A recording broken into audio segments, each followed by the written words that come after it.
One पिसको रिमेकले अहिलेसम्म original एनिमीमा भएको सबैभन्दा ठुलो प्रब्लमलाई सल्भ गरेको छ। नेटफ्लिक्सले चाहिँ नि वान पिस रिमेकको ट्रेलर रिलिज गरिसकेको छ भने फ्यानहरू चाहिँ नि ट्रेलर देखेर दङ्ग परेका छन्, किनकि उनीहरूले चाहिँ नि यति कम समयमा नै यति राम्रो एनिमेसन भएको एनिमे डिलिभर गरेका छन्।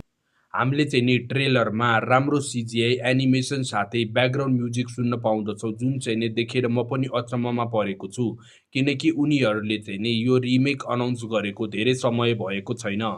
विट स्टुडियो जसले चाहिँ नि यसको एनिमेसनको काम सम्हालेको छ, उनीहरूले चाहिँ नि वान पिसमा भएको सबैभन्दा ठुलो इस्यु पेसिङ इस्युलाई पनि सल्भ गरेको छ, किनकि उनीहरूले चाहिँ नि माङ्गाको भएको सबै कन्टेन्टलाई चाहिँ नि मात्र 500 देखि 600 वटा एपिसोडहरूमा चाहिँ नि हामी सामु डिलिभर गर्नेछन्।